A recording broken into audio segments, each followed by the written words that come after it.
right, so hello and welcome to your quarterly marketing Q&A. Today, of course, is a Q&A session, but I do always prepare a little presentation for everyone. And we're going to be specifically talking about lead generation and automation. We'll go through some of the tools in GreenRope that you can use, some of the automation as well, and then, of course, we are open for questions the entire time as well. So my name's Alessandra. I'm the marketing director here at GreenRope. You can find me at alessandra@greenrope.com or on Twitter at GreenRope. So today we're going to be talking about lead generation tools in GreenRope, automating the new lead process, best practices for automating the lead gen process, and then have a Q&A as well. And of course, feel free, I will kind of switch back and forth and make sure that I'm seeing your questions. Again, if I don't get to it right away, I will see it. It's just that I don't have the pop-up just because the app was not working on my computer today. So let's jump right in. So lead generation. So generate awareness for your brand and convert leads into customers with automation. So we all know, what lead generation is. All of us are doing this on a daily basis. Some of you probably use, internet and PPC. Some of you maybe focus on referrals and trade shows. Well, once upon a time trade shows, right? Maybe virtual sponsorships now.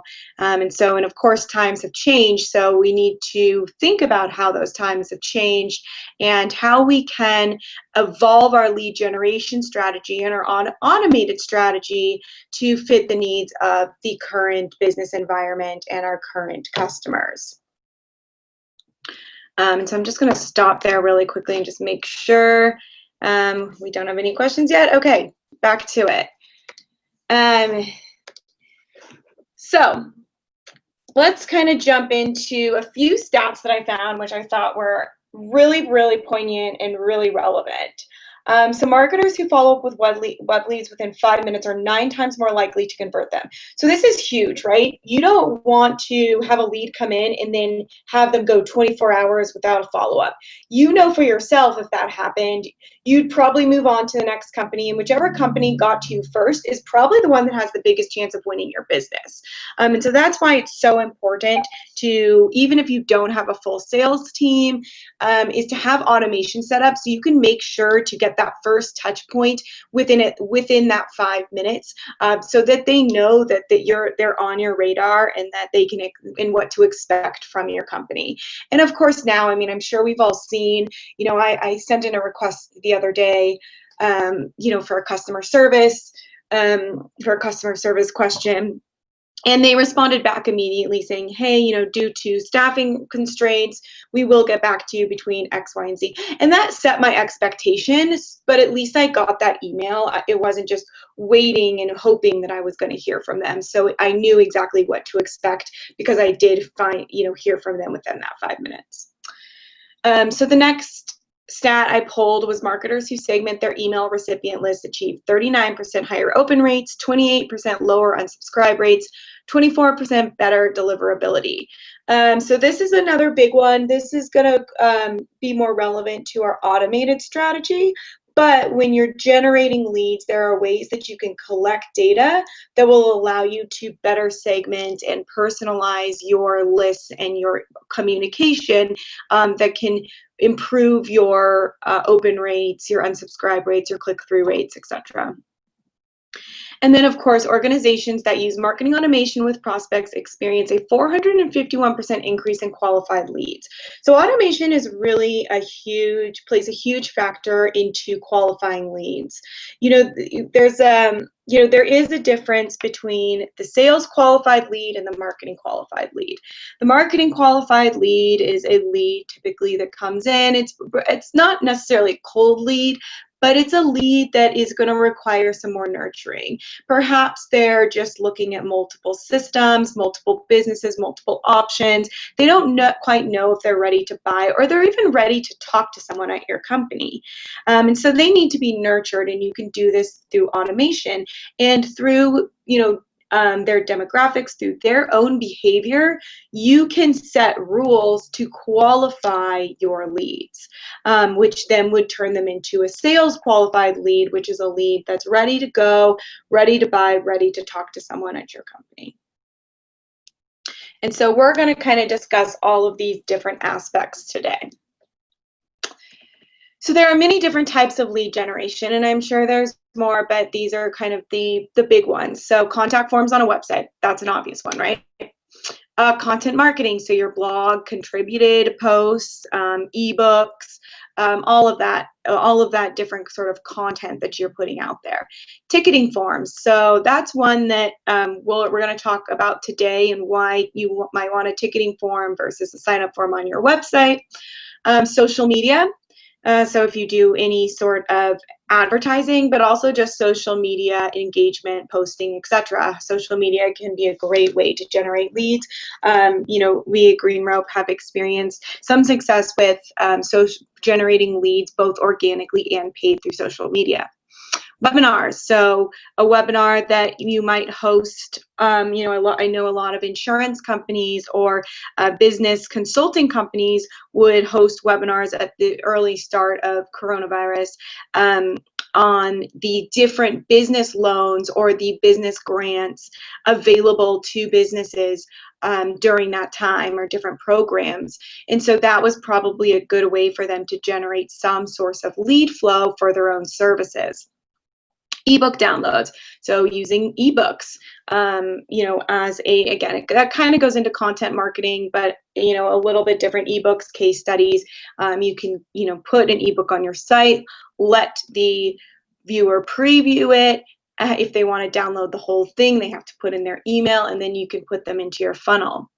Of course, PPC, pay-per-click, so Google being all of those different avenues, maybe reviews or listing sites as well, because some review and listing sites have PPC programs. And then, of course, just having your product or your service be available across all the review and listing sites, and that is really important. It's a great way to get SEO, get web traffic, increase your SEO, your backlinks. So that is another great way to just get your product out there, and it's usually really expensive. You can usually claim your profile for free. Email marketing. Email marketing still remains one of the best ways to generate leads, or to even re-engage leads in your funnel. Referral marketing, so referrals. Trade shows, again, once upon a time. I know we'll get back there one day, but maybe virtual trade shows, virtual sponsorships, etc. And then sponsorships, again, they can be virtual trade shows, maybe something on a website. So those are all the different kind of main ways that we can go about generating leads and generating awareness for our own products and services. All right, and I'm just going to jump back really quickly. All right, no questions or comments yet, so we'll continue on. So while there's many types of lead generation, only marketing automation can effectively nurture all of these leads that you're bringing in from your lead gen sources.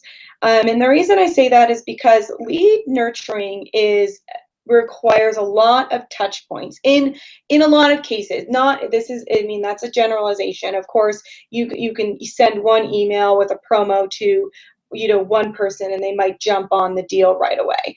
But in a lot of cases, especially in the B2B world, that's not always the case. And so marketing automation can really help us streamline the lead nurturing process, but it can also help us segment our database. It can help us personalize our messaging, and it can really help us qualify our leads through lead scoring, and also our customer journeys, our decisions, and the behavior of the lead or the client. It takes a lot of manual labor off of your own team, so both marketing and sales. It also takes a lot of human error out of out of your lead nurturing campaigns, forgetting to send someone something, getting a name wrong, sending someone the wrong thing. Marketing automation, when set up properly, can really eliminate all of those little mishaps that we see, from humans, either working too fast, maybe we have too many leads are slipping through the cracks. And so CRM and marketing automation help us avoid all of those. Not to say that we shouldn't have human touches, because I'm a firm believer that we need both human touches, person to person, phone calls, personal email follow-ups. But automation kind of fills in the places where we can't always be on top of it to send those timely messages when someone is logging into our site, whereas marketing automation can do that for you. And so here, of course, I talked a lot about it, but we've got segmentation, personalization, lead nurturing, customer journeys, drip campaigns, autoresponders, workflows, and lead scoring. They're all really amazing ways that marketing automation can help effectively nurture all of your leads. So lead generation in GreenRope, the possibilities are endless.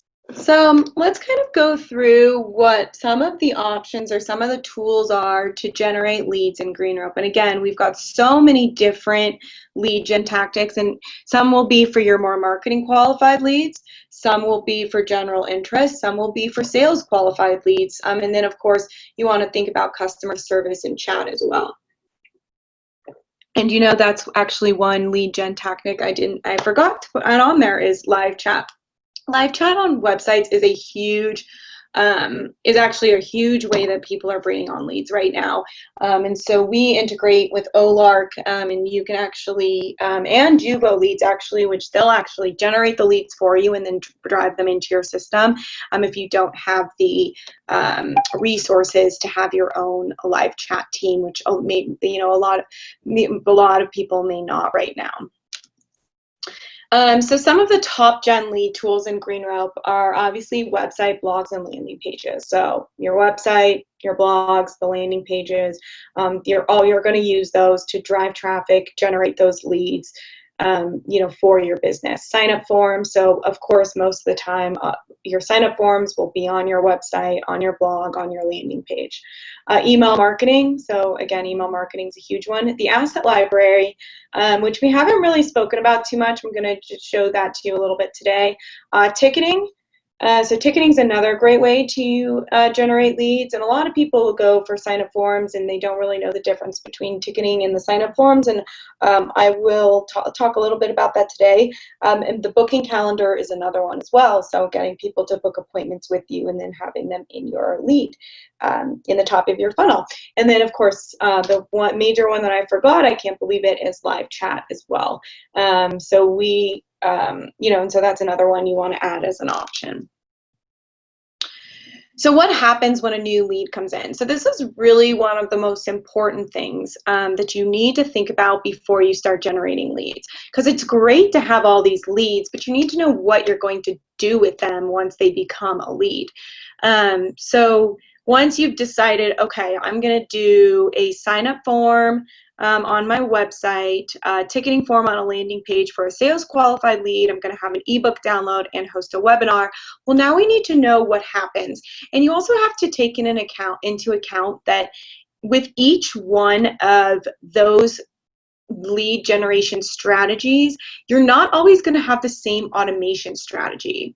For example, if you have someone that comes in, let's say from a ticketing form, who wants a demo, who wants a meeting, or a booking calendar, who specifically wants to speak to you, they've booked an appointment, this person is ready to go. They should not be receiving the same communication as, let's say, someone who downloaded an ebook or downloaded or watched a webinar.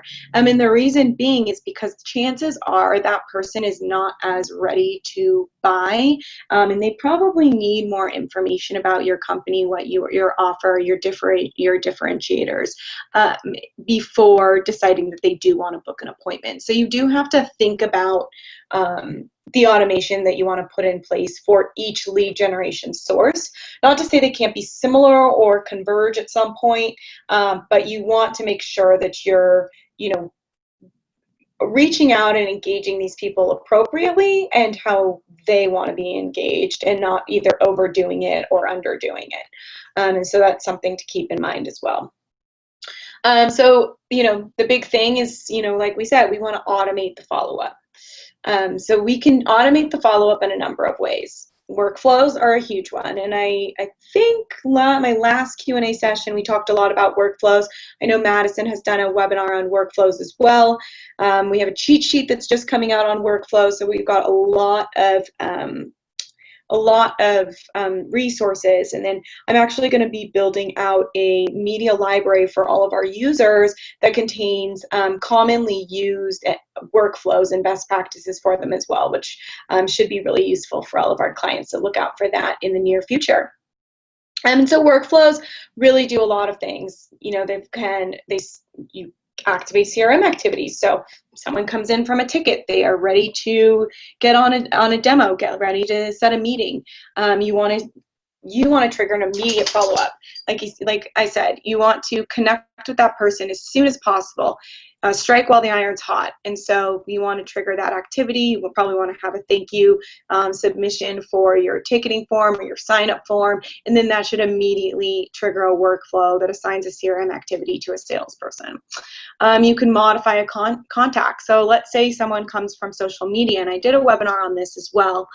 You want to make sure that you can add a campaign ID. Did they come from LinkedIn? Did they come from Twitter? And so we want to be able to add campaign IDs or modify the contact in some way. So maybe add lead source, user defined field, and then you can use a workflow to add that data to that contact, or add them or remove them from groups. So there's a lot of different options with what workflows can do.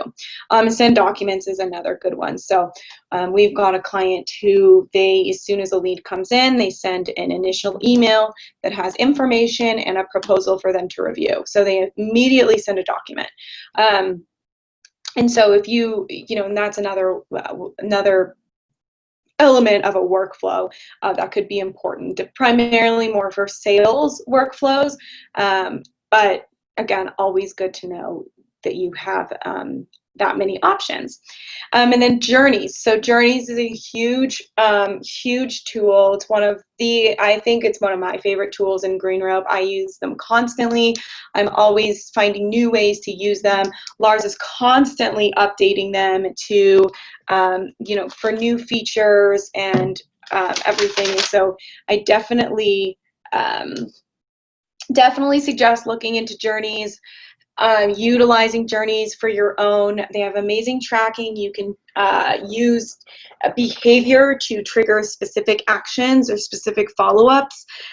So they are really important. And we just added two new decision to our journeys, and I'll show you that as well. And so again, they send emails. You've got decision-based paths, automatic actions, segmentation, and personalization. And so journeys are really powerful. We also have, drip campaigns, for example. The difference between a journey or a drip campaign is a drip campaign is going to be group specific. When they're added to a group, if you have a drip campaign set up, they will start receiving that drip campaign, and it's just a series of emails that go out over time. And so there's no real, if they read one email or they click on a website, they go down this path, it's just a series of emails. So I always recommend drip campaigns for onboarding. Onboarding is a great way to use drip campaigns. If you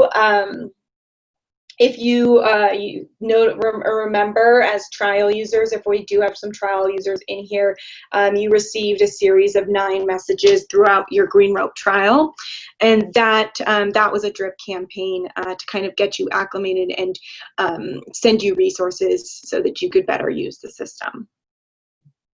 So what happens once you figure out the automation part of it? Well, you want to know that you can qualify leads and turn those leads into customers. So great, you've got this automated process, but if you're not effectively turning leads into customers, then your automation strategy might not be working.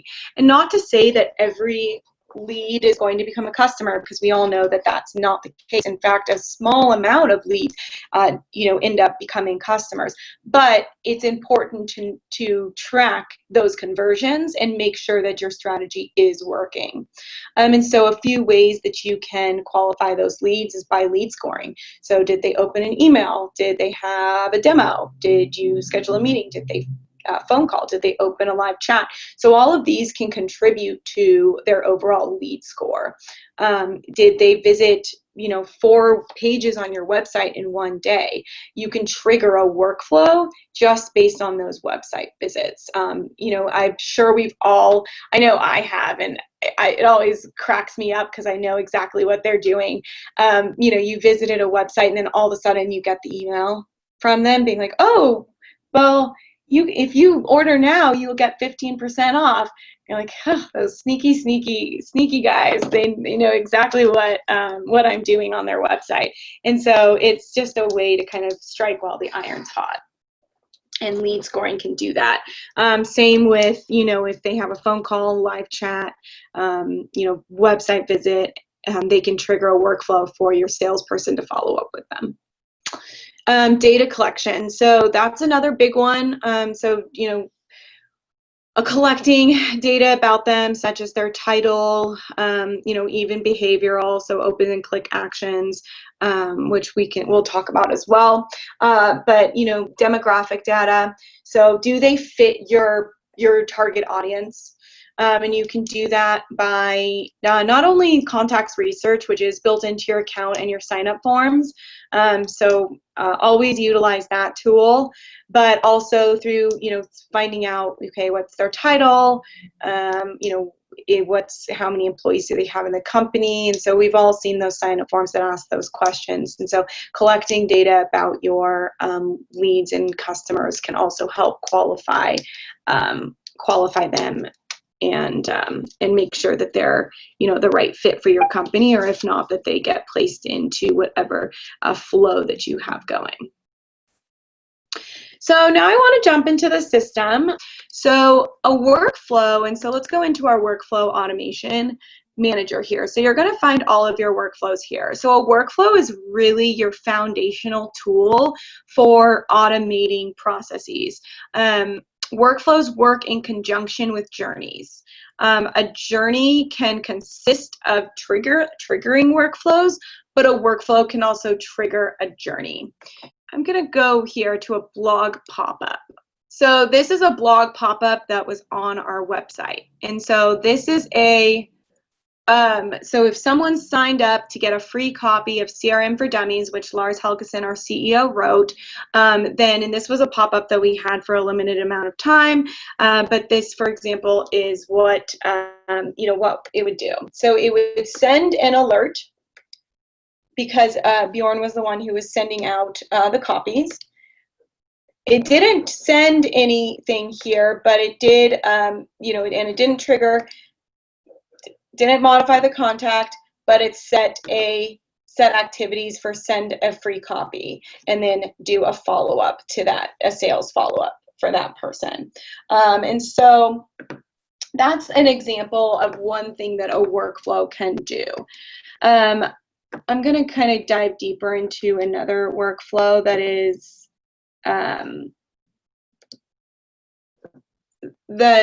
is really important. So a stage 0, and I'm going to show you exactly what this does, because that will explain a lot with what workflows are. So workflows are, so as soon as a person comes in, let's say they download an ebook from us, we want to activate this specific journey, because we have both users and leads and new contacts who download our ebooks. But we want to make sure that the users who are downloading an ebook aren't getting the same follow-up as, let's say, a new lead.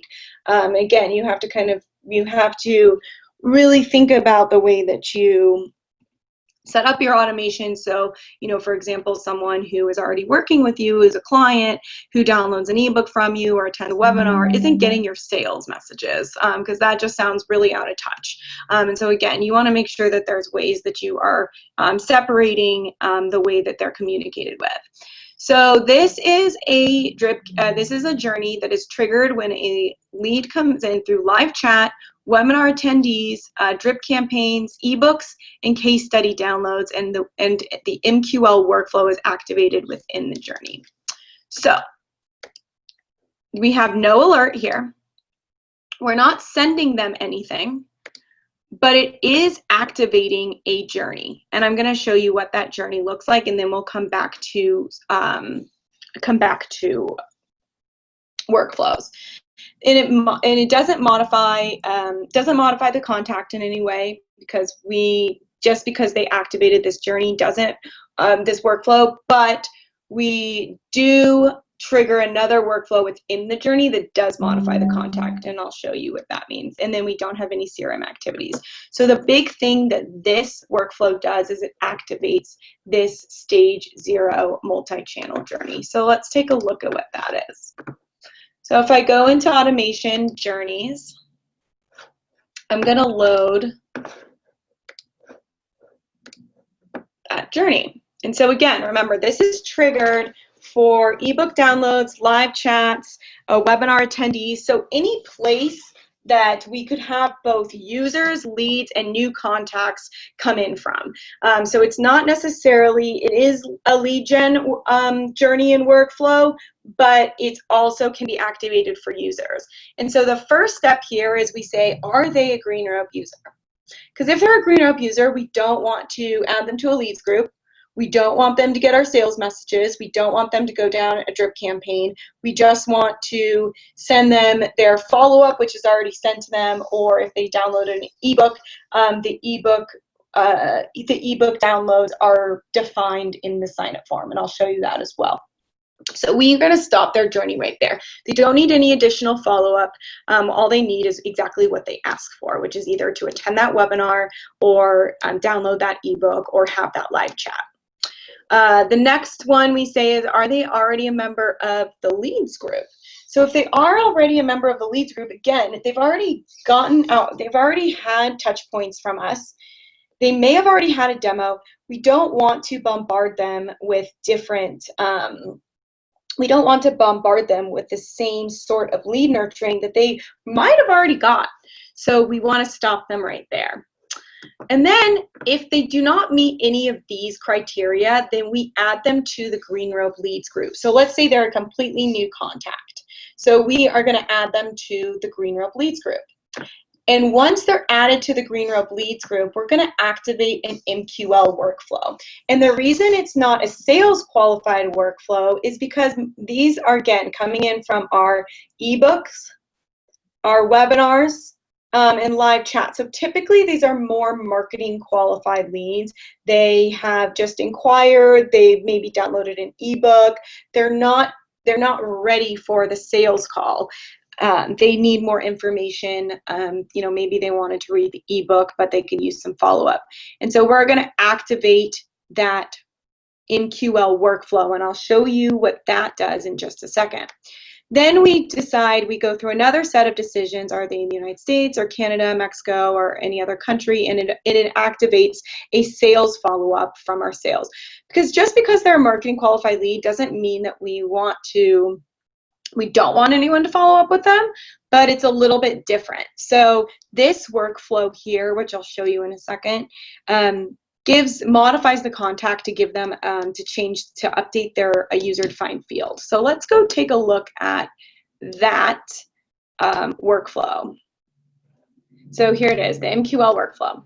So I always like to say how the workflow is triggered in the notes, and then typically what it does. That way, if you ever bring anyone into this into your company, they have a good idea of what workflows do, and they don't have to ask you everything.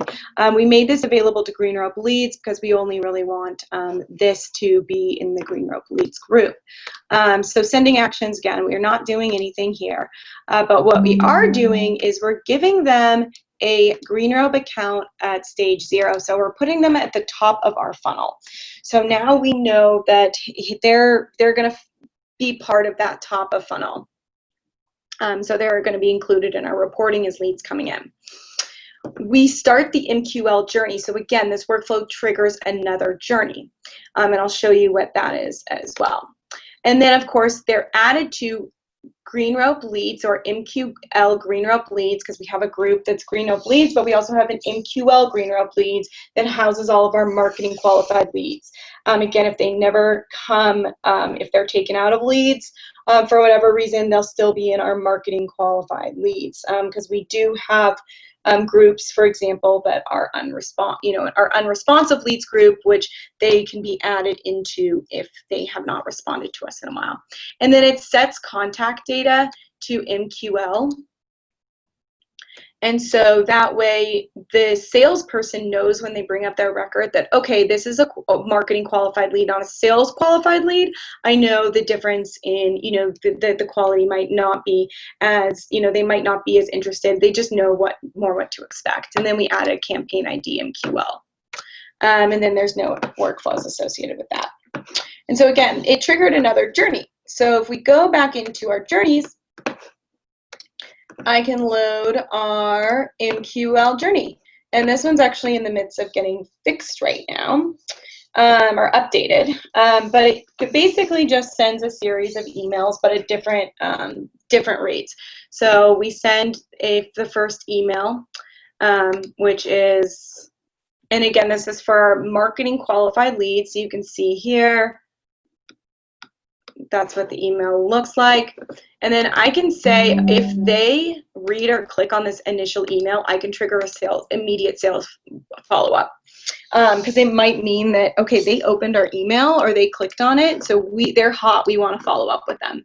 And then based on whether they're reading it or not, then we just send them down a different path in terms of if they're reading or not reading the emails. And so here they get 2 days in between, and then they get a longer time in between receiving those emails, just so that we can know, okay, well, we need to either get them on another path, or we need to put them into our unresponsive leads group.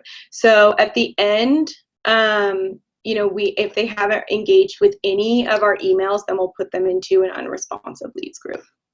We can go to sign up form. So remember that ebook example I gave. So let's go into, this is a customer journey mapping ebook that I wrote. And so this ebook, we've got our sign up form, our landing page. So I can show you what that looks like as well. So here's what our landing page looks like. I can preview it. Then if you're ready to download, just put your email, your full name, and then you're ready to download. So this is that form. Ready to download, okay. Groups. So we want to define what groups they're added into. So I always put them in our GreenRope ebooks, our ebook downloads group. And then we say, okay, what information? We like to make our forms really easy to use, especially in ebook download. So we just do full name, and emails, of course, always required. And then we go into our options tab. This is probably going to be the most important tab that you use when setting up your sign-up forms. It's where you're going to trigger your automation associated with the sign-up form. So we, of course, have our no CAPTCHA for this form. But we do have to confirm it. And then we can autofill the contacts if it's a known contact. So again, if a user comes across this landing page, they want to download the form, it'll already pre-fill their information. So our first URL is, because we have a double opt-in system, is to check your email. And so once I put my information into that form, I'm going to be redirected to this page. Simple, basic form. You're almost there. We just need you to confirm your email address to make sure we got it right. You should be receiving a confirmation email from us shortly. So at that point, I go in and check my email and then press the button to confirm my email address. Once I confirm, I get directed to this page. Thank you, you're all set. And then again, I will get my first, so this is what my confirmation email looks like. Click here to confirm your email. So that was that first step. And then once upon confirmation, I get the download now, and I can click that to download my email. So the important thing to note here is that it starts this journey. So that's that journey that we looked at that sends them either down, activates the MQL, or if they're a user, it makes sure that they're not getting any additional irrelevant messaging from us. Now, keep in mind, I could also activate the workflow, activate stage 0 journey here, which would in fact start this journey, or workflow, which would in fact start that journey. So you've got multiple ways to activate a journey. I was working with a client yesterday, and because I help on the implementation team, and I do our discovery calls. If you have a premium account set up with us, you have an hour to work with me on your marketing. So if you do have the premium account set up, make sure to take advantage of that. And so we have it so that she's starting a journey, which is like her new lead. She's a new lead for journey for her leads. But then we also want to activate a workflow that sends them a document. And so we're not only activating a workflow, but we're also starting a journey. And it's this journey that she has is segmenting her list into different categories or different lists, and then different groups, and then her workflow goes out to everyone. And so there's two different ways, there's two things that she's doing with this form, and so she's using both of those. Our journeys again, or our workflows. Let's go look at our workflows. And I just pull up any workflow here. We've got so many options with what a workflow can do. So, first you can have it, number one, you can have a workflow trigger as soon as someone is added to a group. So keep that in mind as well. You can send an alert, you can send an SMS, and then you can also use a standard template, or you can create your own for this. In the sending actions, so you can immediately send an email, but remember, you're only sending one email from a workflow. You're not sending, it's not like you're setting up 5 emails that are going to go out to in a workflow. You'd use a journey for that. You can send an SMS, an MMS, you can send a call message, you can create and send an invoice or a quote, send a document, or send a DocuSign. So we do integrate with DocuSign if you are using, I believe it's their premium package, I'm not entirely sure, but you can send a DocuSign as well. And then once the DocuSign is completed, you can trigger a workflow. Your trigger actions are going to be, so what does it do? Are you going to add a conversion code?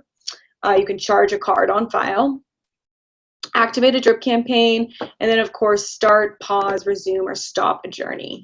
And so there's also ways that if let's say that a person clicks on a specific link to get more information about a specific service, that might start them on a different journey, and you might want to stop the journey they're currently on. And so you could do that there. Modify contact, again, you can add to group, remove from group, set contact data, append to contact data, assign a tag, add a campaign ID, or set an opportunity phase. And then, of course, add any workflow activities. So there's a lot of options, both for the lead and for internal processes that a workflow can do. Whereas if we go into journeys, let's go into our decision base here. So we send an email. Did they read or click? If you look at these, decisions, let me pull up one here. Let me just pull up a random decision, and then we can kind of look at that. You can send an email, add to a group, remove for a group, or activate a workflow based on all of these different decisions. So did they read or click on a previous email? Did they read a previous email? Did they click on a specific link? So there's so many different ways to segment what the next person what the action happens next.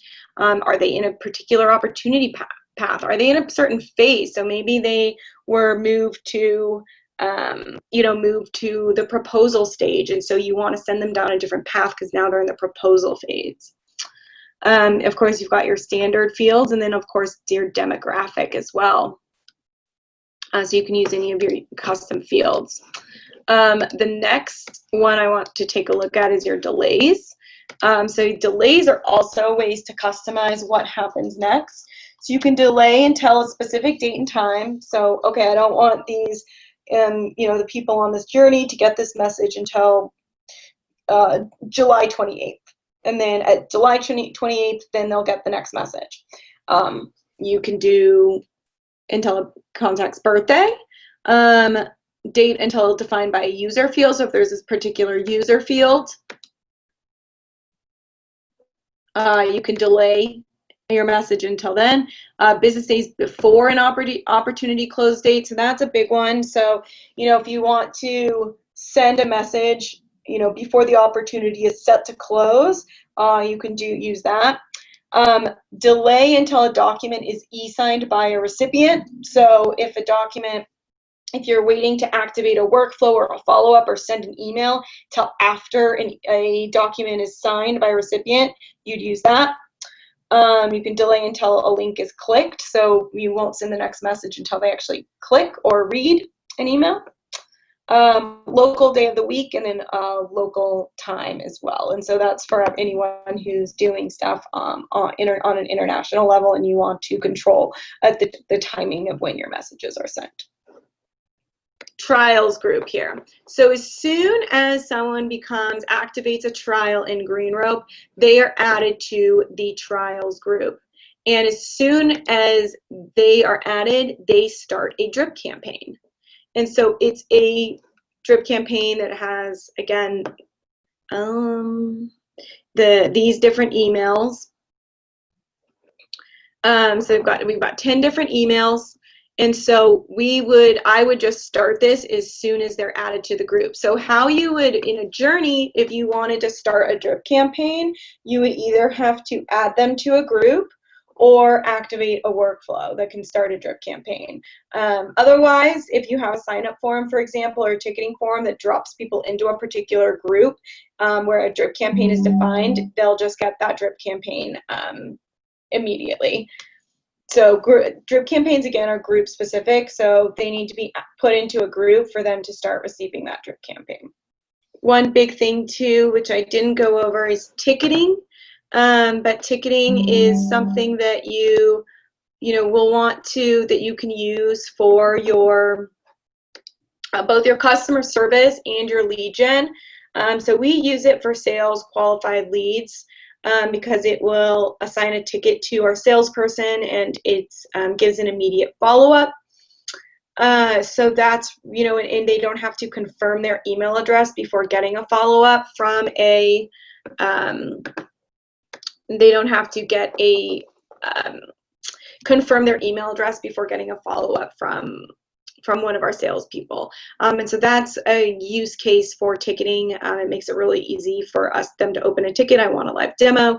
The ticket is then opened, assigned to the sales rep, and the lead does not have to confirm their email before they get contacted by a sales rep. So it makes the process a little more seamless.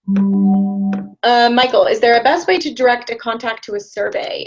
Yeah, so there's a couple ways. The two best ways are by email and by by email, and then, or you can send them an anonymous link. So in an email, you would open up a, as soon as this opens, I can show you. So let's just, I have an email here. All right, so this is an email, it's a personal email. It's got a link to a survey. So the easiest way to do that is by going into the survey placeholder here. So you embed a link to your survey, you choose the survey, and then you can update the text, and then you can insert that into your email. And so that's going to be all trackable. If you do want to have an anonymous survey, you can do that as well. We have here, this down here is the link to the anonymous poll. And so if you send them that link, their survey responses will be anonymous. The other way is, another way you can simulate a survey is from the contact record. So if I open up a contact record in CRM activities, I can also simulate a survey from there as well, and take the survey for the client. So where's that? Simulate survey, choose the survey, and then you can simulate it from there. So those are the 3 different ways that you can activate a survey. So I don't see any questions, so I do want to just give you my contact information. I did have some best practices and key points, but I'll be sending them. So again, if you are interested in implementation, so I am the implementation manager as well here at GreenRope. I can kind of work on helping you develop a strategy, and our team can actually implement it for you. If you are interested in that, just give shoot me an email, and we can get you set up with a discovery call. If you want creative services, so templates, landing pages, anything for your lead gen, Ryan is our creative service director. And then, of course, if you ever need any help with anything, our support is awesome and are always available to help you as well.